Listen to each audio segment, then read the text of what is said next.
حافظ صاحب سے میری تو کافی دنوں کے بعد ملاقات ہو رہی ہے.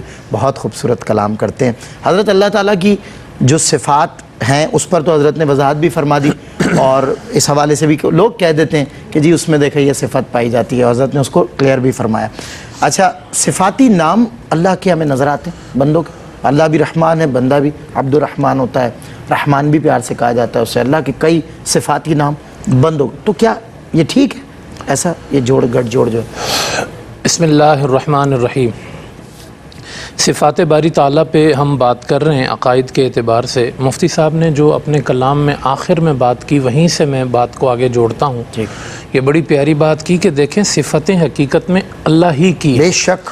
جو اس کے صفاتی نام ہیں جو قرآن کریم میں اس نے ذکر کیے، 99 اس کے نام آتے ہیں، یہ سب اسی کی حقیقت میں صفتیں بھی اسی کی ہیں. ذاتی نام جیسے اس کا اللہ ہے وہ اس کا ذاتی نام ہے. صفات بھی ساری ہی اس کی صفات مخصوصہ ہیں، اس کے ساتھ مخصوص ہیں.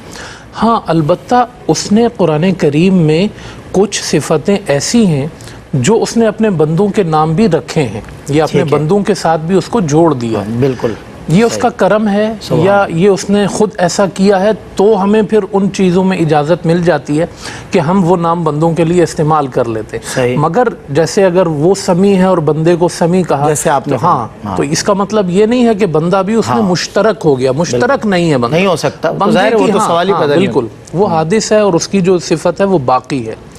باقی رہا یہ سوال کہ کون سی صفتیں ایسی ہیں کہ جو اللہ کے ساتھ مخصوص ہیں، وہ بالکل استعمال ہی نہیں کر سکتے بندے کے لیے، اور وہ کون سی ہیں جو بندوں کے لیے استعمال کر سکتے ہیں.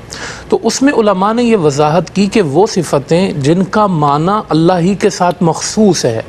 مثال کے طور پر جیسے رحمان ہے، ٹھیک ہے نا. ایک تو رحیم ہے اور رحمان اس کا ایک کلائمیکس ہے، یعنی وہ اتنا وہ جو لفظ رحمان ہے نا اسے علماء نے خاص کیا ہے کہ یہ تو بندوں میں کسی کے لیے استعمال نہیں ہو سکتا، نہ قرآن و حدیث میں کسی کے لیے استعمال ہوا ہے، یہ اللہ ہی کے ساتھ خاص ہے.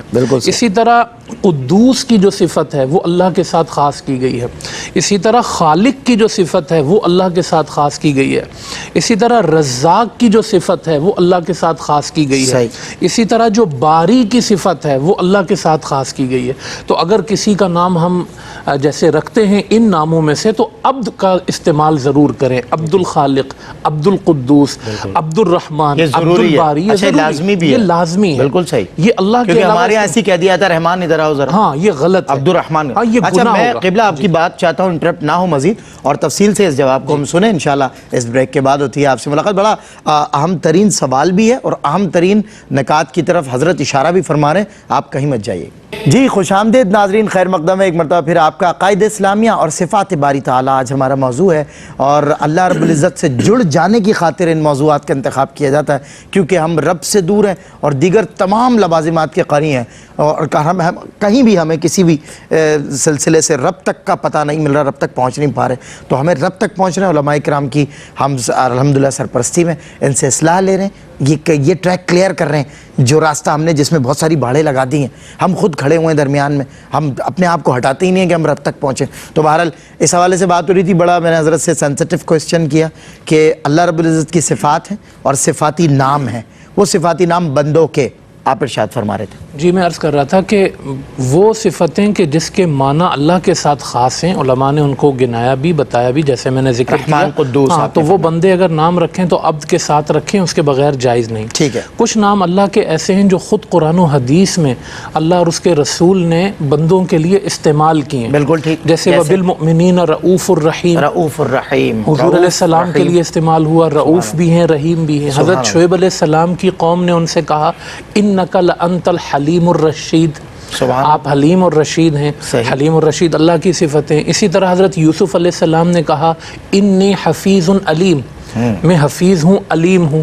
یہ دیکھیں یہ ان کے لیے استعمال ہوا، انہوں نے خود استعمال کیا. ہمارے نبی نے حضرت یوسف علیہ السلام کے لیے کریم ابن کریم کہا، ٹھیک ہے، ان کا پورا سلسلہ نسب ذکر کیا. تو کریم کا لفظ جو ہے وہ ان کے لیے استعمال ہوا.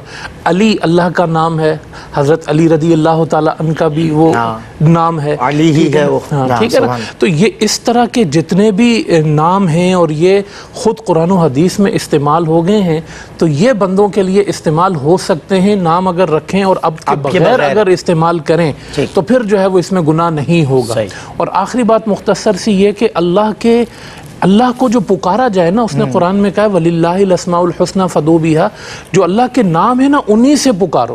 وَذَرُوا الَّذِينَ يُلْحِدُونَ فِي أَسْمَائِهِ، اور وہ جو لوگوں نے افراط و تفرید کر دیا ہے نا اس کے ناموں میں، اس سے دور رہو۔